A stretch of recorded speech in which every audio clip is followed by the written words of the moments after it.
Dúas persoas foron detidas na Coruña por presuntamente manipular o cadro eléctrico que puido causar o incendio no edificio do barrio da Sagrada Familia. Están acusadas de homicidio imprudente. Como consecuencia do lume morreu un dos veciños do inmoble e hai outra persoa ingresada na UCI con pronóstico grave. Esta mañá as persoas evacuadas puideron volver ás súas vivendas. La entrada es complicada, da mucho miedo, me emociono.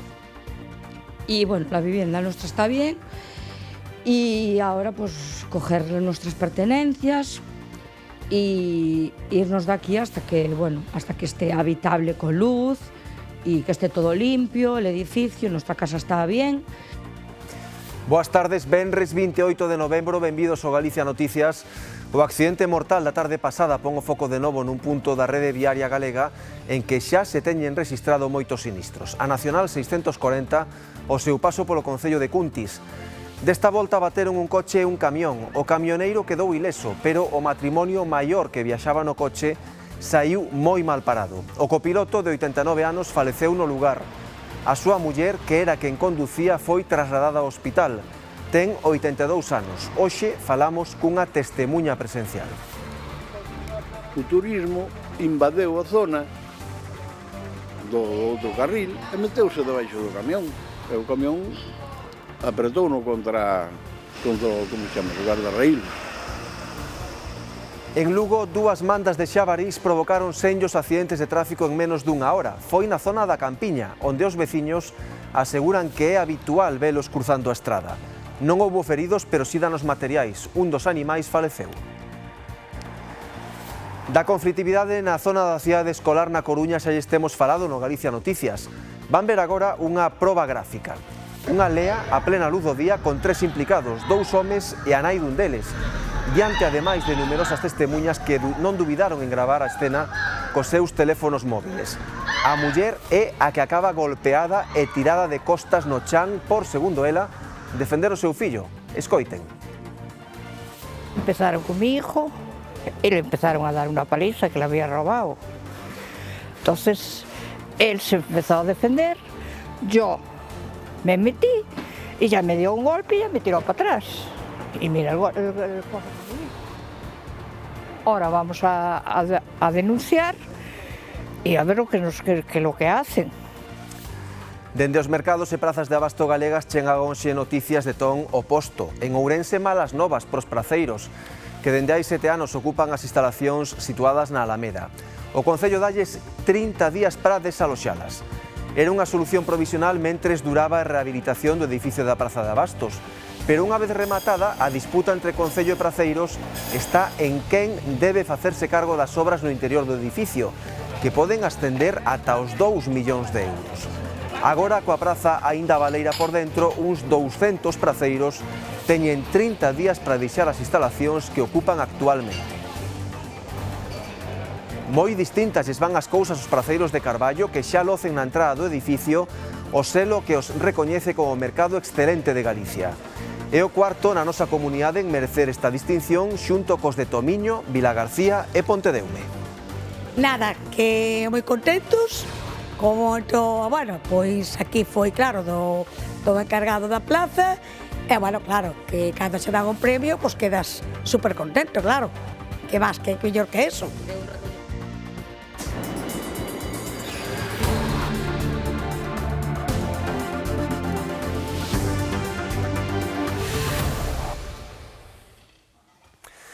Primeira parada do Galicia Noticias na sinistralidade nas estradas galegas. O sinistro que se produciu a tarde pasada na Nacional 640 ao seu paso polo concello pontevedrés de Curtis trae de novo ao foco da actualidade un punto onde se teñen producido xa máis sinistros mortais. No accidente faleceu un home de 89 anos. O aviso chegou pasadas as 6 da tarde. Por motivos que se investigan, a muller que conducía o coche dirección Caldas invadiu o carril contrario e bateu frontalmente contra un camión articulado que viaxaba cara a Cuntis. O turismo invadeu a zona do outro carril e meteuse debaixo do camión. E o camión apretou-no contra o guardarraíles. O camioneiro resultou ileso, pero o matrimonio que viaxaba no turismo tivo peor sorte. A violenza da colisión esmagou completamente o coche e os bombeiros tiveron que liberalos.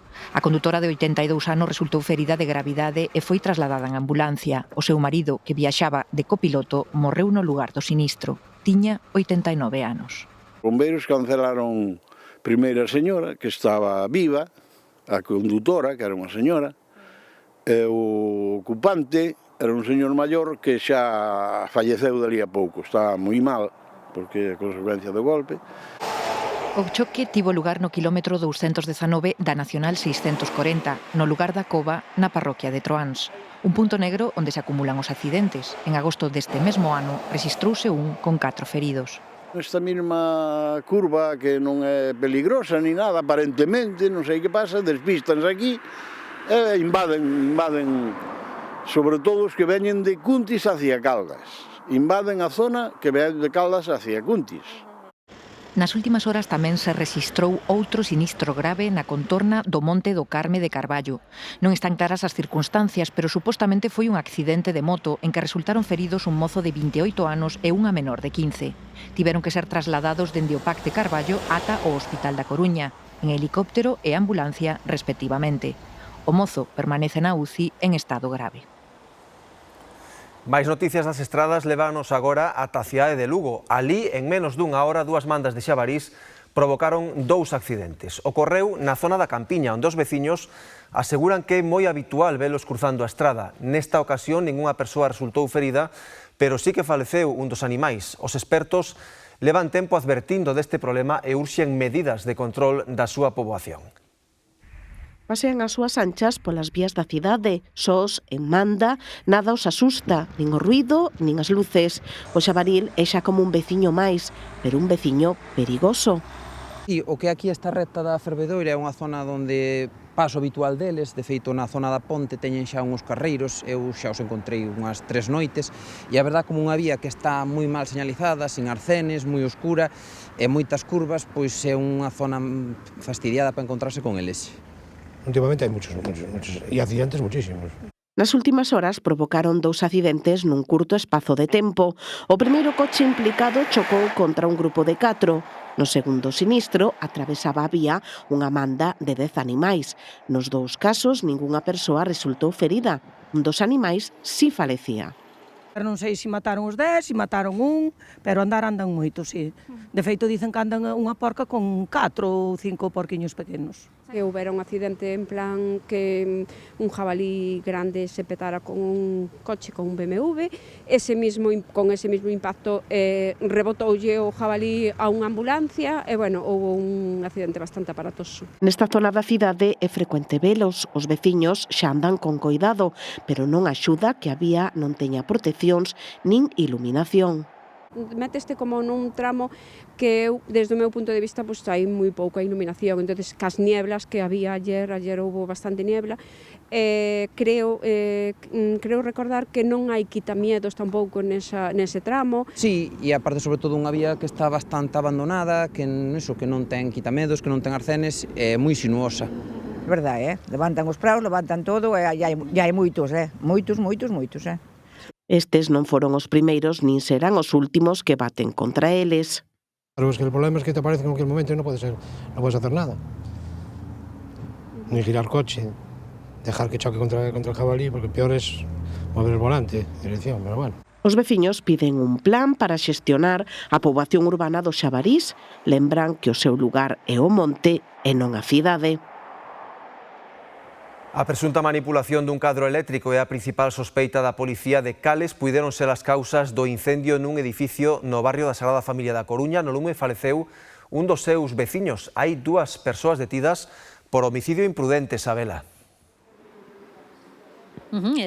Permanecen custodiadas en dependencias policiais esas 2 persoas á espera de pasar diante do xuíz. Estaban traballando, manipulando supostamente parte do cadro eléctrico que está no interior deste portal xusto antes de que explotara todo e que causara ese lume que deixou sen luz a todo este edificio e que obrigou a desaloxar os 37 veciños que pasaron a noite fora e agora a media mañá xa poideron regresar. Son uns 40 Un veciño permanece ingresado en estado grave despois de inhalar moito fume, outro perdeu a vida e tamén un menor que continúa ingresado no hospital. Está aberta unha investigación para saber exactamente o que sucedeu e sí que sabemos neste momento, acaba de comentarnos unha veciña aquí, que neste momento estarían revisando as cámaras de seguridade que están instaladas en moitos puntos deste edificio, entre outros aquí no portal onde nos atopamos, e que en principio esas cámaras estarían enfocadas e habría posibilidade de ver o que estarían facendo exactamente esas dúas persoas que foron detidas por supostamente estar traballando ou facer algún tipo de arranxo ou manipulación nese cadro eléctrico que foi o que explotou e se incendiou e provocou este incidente aquí no barrio da Sagrada Familia da Coruña. É un momento en que os axentes da Policía Nacional informan os veciños de que as súas vivendas son habitables e poden acceder a elas. Con lanternas nas mans, soben as escaleiras para descubrir como quedaron. La entrada es complicada, da mucho miedo. Me emociono y bueno, la vivienda nuestra está bien y ahora pues coger nuestras pertenencias y irnos de aquí hasta que, bueno, hasta que esté habitable con luz. No, como no hay luz, pero no notamos nada fuera de lo normal, en esta vivienda por lo menos. Son dúas das 37 persoas que pasaron a noite fora das súas casas tras o incendio de onte á tarde rexistrado no cadro eléctrico. Empezó a salir chispas del cuadro eléctrico, empezó a salir un montón de luz, de humo y todo, la gente saliendo, corriendo. Yo no me podía arriesgar a bajar con el humo porque yo tengo un Spock, no podía. Si hubo un momento que hubo un así y yo casi me ahogo. Los bomberos ya intentaron forzar mi puerta porque pensaban que había alguien, pero nada, después tuvieron que ya tirar la puerta, forzar la puerta para entrar, para sacar la perra. Porque aquello está todo destrozado por dentro. Reventaron as puertas, os bomberos e todo. Os bombeiros foron os que atoparon un varón de avanzada idade xa falecido e outro inconsciente que permanece ingresado na UCI do complexo hospitalario da Coruña en estado grave. Dicen que quedaron en las escaleras, con todo el humo que olieron y tal, pero bueno, una pena. No mesmo lugar foron detidas dúas persoas, un veciño do inmoble e o suposto electricista.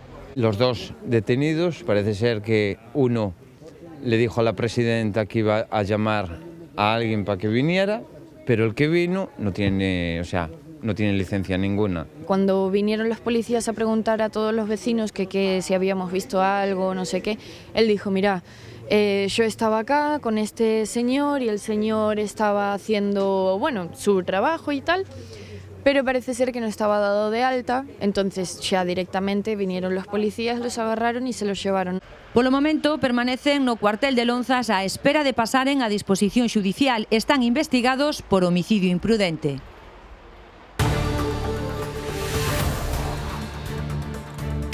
Esta mañá pasaron a disposición xudicial os detidos na operación antidroga do Salnés deste mércores, aquela na que a Policía Nacional rastrexou con excavadoras unha parcela na busca de droga, cartos ou probas en xeral. Declararon en Santiago no xulgado que dirixe a operación e axiña imos ali en directo para coñecer a última hora aquí no Galicia Noticias.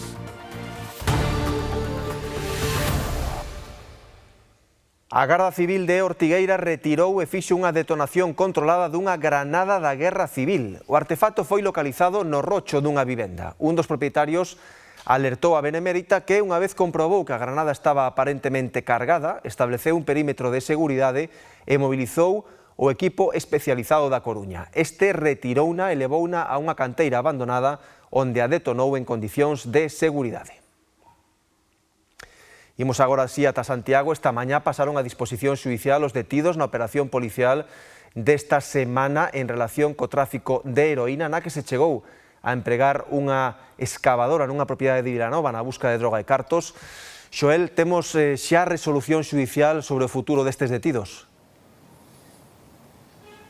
Sí, esa é a última hora precisamente, Raúl, que a magistrada deste xulgado de instrucción número 2 de Santiago acaba de decretar esa liberdade con condicións para 6 dos detidos que pasaron esta mañá a disposición xudicial. Nestes momentos esas persoas estarían abandonando xa estas dependencias xudiciais, algunhas continúan aínda no interior á espera de que poidan sair xa durante os vindeiros minutos. Todo isto no marco desa operación levada a cabo esta semana na comarca do Salnés. O propio delegado do Goberno en Galicia, Pedro Blanco, Blanco confirmaba que eran 7 os detidos. Algunhas fontes apuntarían tamén a que os axentes se terían incautado dunha cantidade indeterminada de droga, pero polo momento aínda non hai confirmación oficial. A operación continuaría aberta, polo que non se descarta tampouco que poida haber máis detencións nos vindeiros días.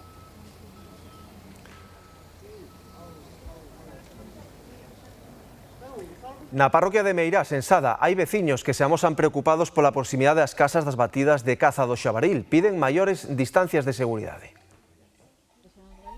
Son veciños do lugar de Vilar na parroquia de Meirás, en Sada. José Manuel e Elvira queixanse pola cercanía das batidas de caza do xabaril á súa vivenda. Estamos alarmados porque hai moita xente aquí cazando sin control ningún, incluso chamamos algunha vez a Guardia Civil. Generalmente foron os domingos.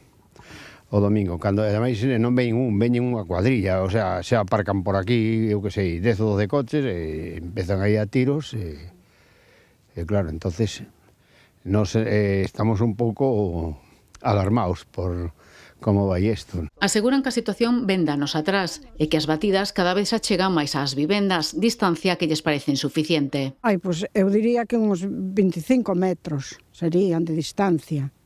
O sea, a finca chega hasta baixo, fora da finca, pois había máis ou menos esa distancia. Realmente, andar cazando cerca da casa é moi desagradable. Ademais, eu non teño por que estar aguantando que ves que o animal o están matando. Na mesma parroquia, tanto no lugar de Vilar como no lugar lindeiro da Cañota, outros veciños consultados recoñecen a presenza dos cazadores na zona, dos que din non ter queixa na actualidade. A violencia en cidade escolar na Coruña vai a máis, segundo denuncia a veciñanza. A última pelexa puido acabar realmente mal. A imaxe impresiona. Reparen na muller que cae ao chan.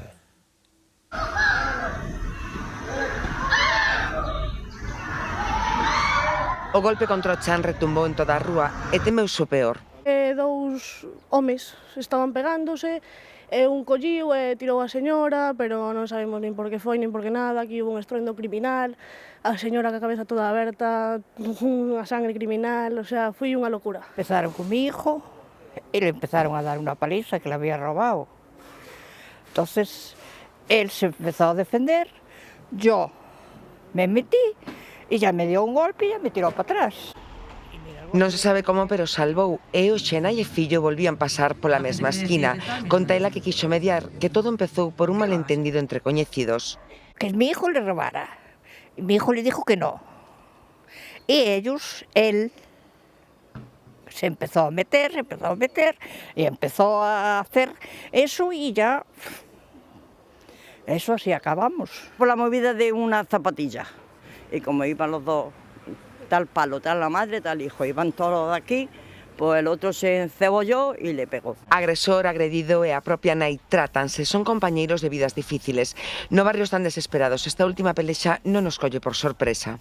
Sintes os gritos e xa non sales. Unha palabra, non sales é que vas a salir. Logo peleas continuamente, orinan por toda a calle, fan as súas necesidades por toda a calle. É unha pasada, e non lles digas nada.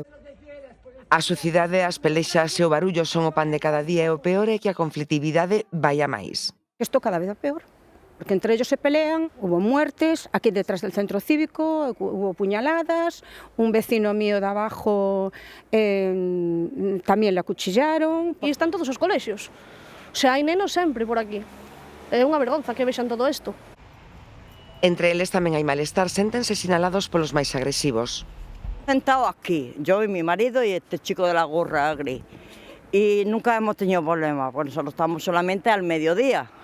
Bueno, bajo a las 9:30 de la mañana hasta la 1 que voy a comer. Ya me estuvo a mi casa. Pero aquí pagamos justo por pecadores. A convivencia é complicado, o cansanzo moito e día a día vai se impondo a resignación, tanto dos que non ven futuro como dos veciños que non prevén solucións a curto prazo.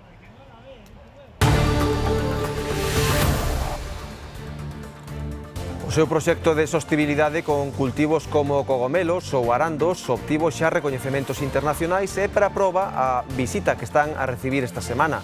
Falamos dos comuneiros de Couso, en Gondomar, estudados por unha das universidades máis prestixiosas do mundo. De seguida lles contamos cal, aquí, no Galicia Noticias. La integridad que tienen en conservar el monte y hacerlo con principios, ¿no? No, siento que no lo hacen por hacer, lo hacen como de corazón y con principio y viendo hacia el futuro. Eso es algo muy inspirador.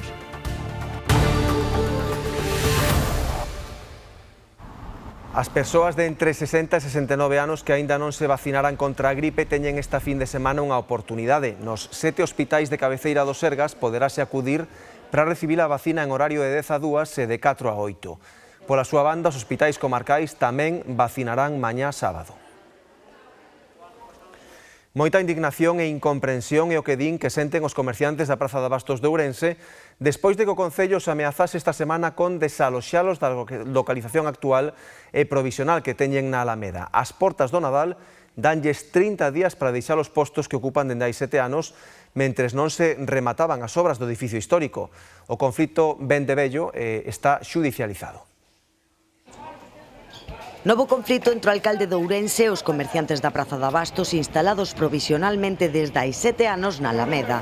Agora, as portas do Nadal ameazaos con desaloxalos en 30 días. Desprotegidos, alucinados, porque non ten sentido que un inquilino teña que facer as obras, pero inda que ahora poñamos que queremos facer as obras que non é viable, para onde quere que vayamos? Para a casa, porque non podemos ir para outro lado. Na peor época do ano, porque ahora mismo temos todas as cámaras cargadas con mercancía para vender no Nadal, que é a nosa época estrela do ano. Estamos cansados de aguantar un alcalde mal educado, un déspota, un alcalde que non ten educación. As obras do edificio histórico din os comerciantes que non están rematadas porque aseguran que faltan todos os suministros. Afirman tamén que a súa vontade sempre foi negociar para volver ao seu lugar. Non hai instalación eléctrica, non hai fontanería, non hai alcantarillado, non hai calefacción, non hai aire acondicionado, non hai postos, como efectivamente. Nós temos un contrato vixente que faltan 7 anos e medio. Si nos vota, que sepa todo o Ourense que teñemos que indemnizar. Entre a clientela hai moito apoio aos comerciantes. Que é unha vergonza o que están facendo connosco. Non merecemos isto, porque nos quitan isto, quitaron xa do barrio do Puente, e agora queren quitar tamén esta. Que nos queda aquí en Ourense? Os supermercados.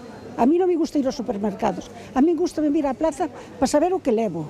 Ainda creo que lle faltan cousas por facer no edificio e unha vez que estén, eu creo que irán contentos para ali, porque nós, a verdade, estamos deseando todos que vayan para ali. Aquí están, pero bueno, como de prestado. E a ver, temos que apoialos. A Praza de Abastos non lle importa nada, o que quere ter libre a Alameda, que queremos todos ourensáns, eu polo menos quero, pero hai que ter unha praza en condicións. Xa hai que apoiar os praceiros que é que son 200 personas que están dando de comer. Eu levo aquí desde que era nena. Meus abuelos empezaron este negocio. Eu quero a plaza e non me quero ir. O conflito está xudicializado e semella que vai ter que ser un xuiz o que decida que facer coa Praza de Abastos de Ourense. E tamén visitamos hoxe a Praza de Abastos de Carballo, que acaba de ser distinguida co selo de Mercado Excelente de Galicia pola Xunta.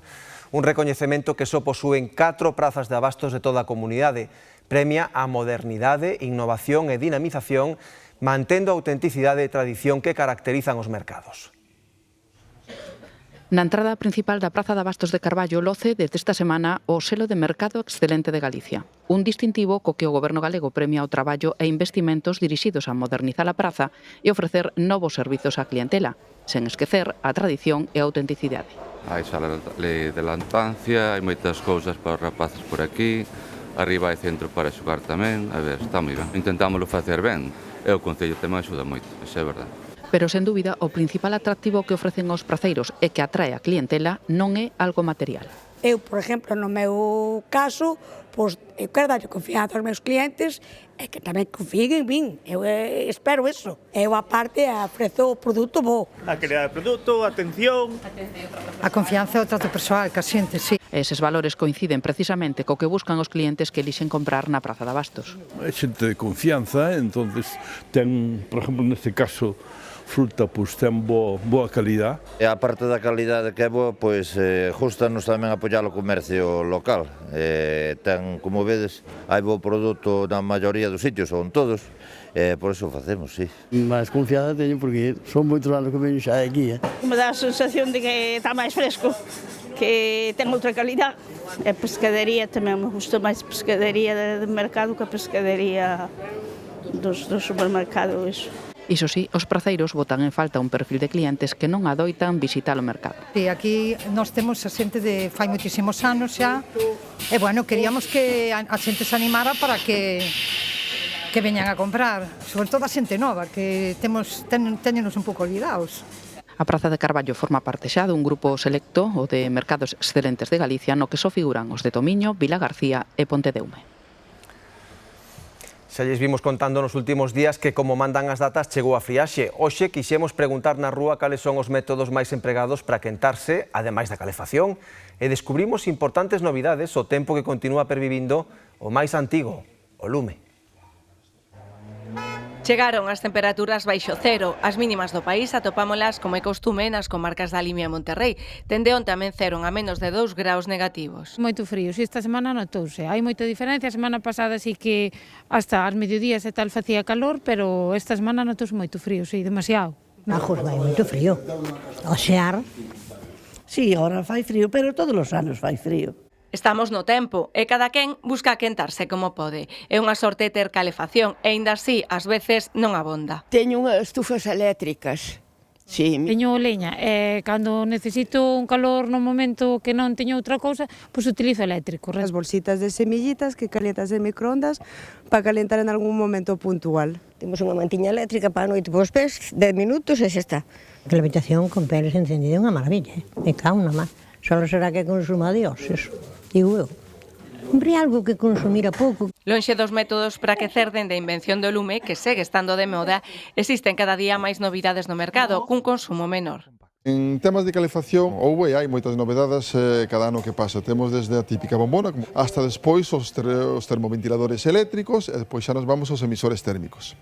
Dentro dos emisores térmicos temos pois os emisores térmicos sencilliños manuales, os digitales que xa podemos programar o horario que queiramos e pois están tamén os que se van a través de wifi, que son os que se utilizan agora, que podemos encender desde calquer parte onde estemos. Modernizáronse tamén as típicas bolsas de auga para amornar as sabas.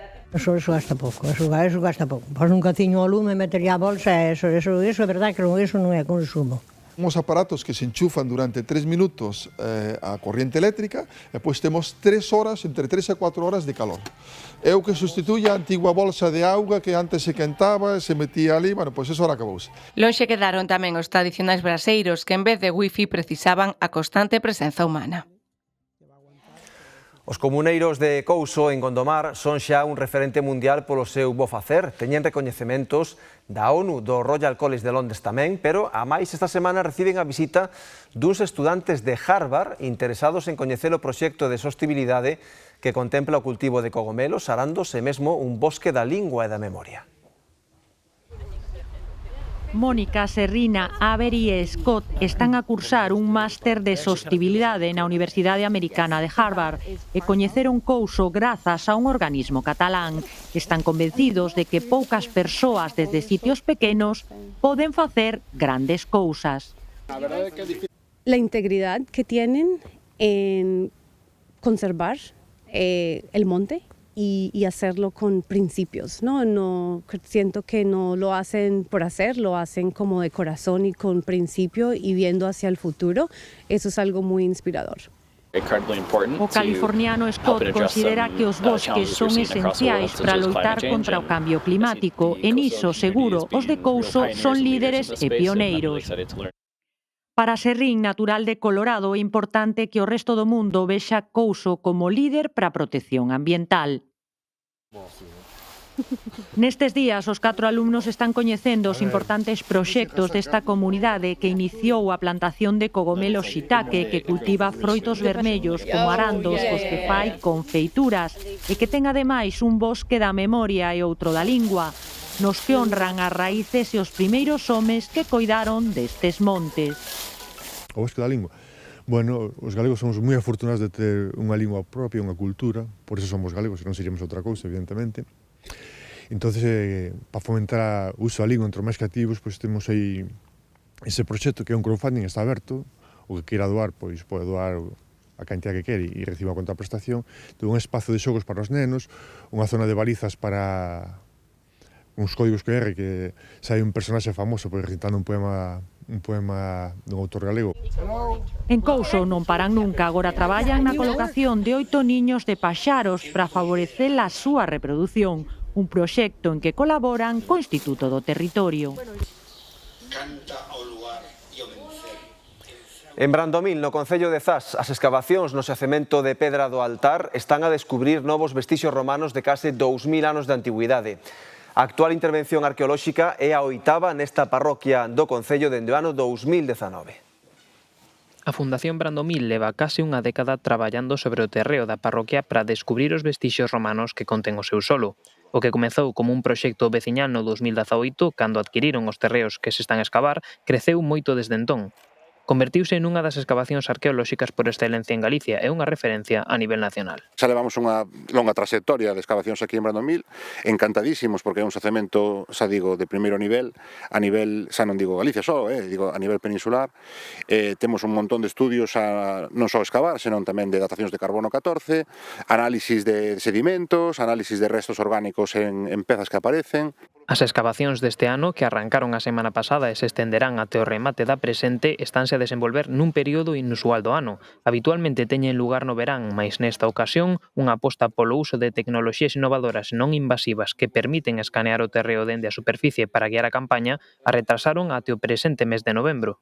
Optamos por facer unha labor de investigación nos meses de verán, coa axuda do CSIC, do INCIPIT, Centro Superior de Investigacións Científicas, fixemos estudios que non afectan o chan, son non invasivos, mediante o xeorradar, o gradiómetro, e ademais un voo LIDAR de dron que pode ver debaixo da terra restos superficiais, non? Con todo, o tempo de agarda ben mereceu a pena. Os planos derivados do uso de drones e radares foron precisos, axilizando o traballo que permitiu atopar novos restos de domus da Roma Alto Imperial, un período situado históricamente entre os séculos 1 e 2 despois de Cristo. Ademais, a maiores dos vestixios dos muros e tellados destas vivendas atopáronse tamén pezas como estos fragmentos dunha ánfora itálica que, case con total seguridade, chegou a Galicia dende Nápoles hai case 2000 anos.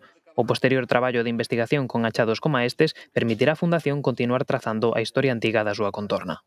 Nós temos a sorte, a fortuna de que os nosos patrocinadores, que é a Fundación Brandomil, que son realmente os veciños da aldea, que se xuntan para decir vamos a poñer en valor o que temos, que realmente é o noso pasado.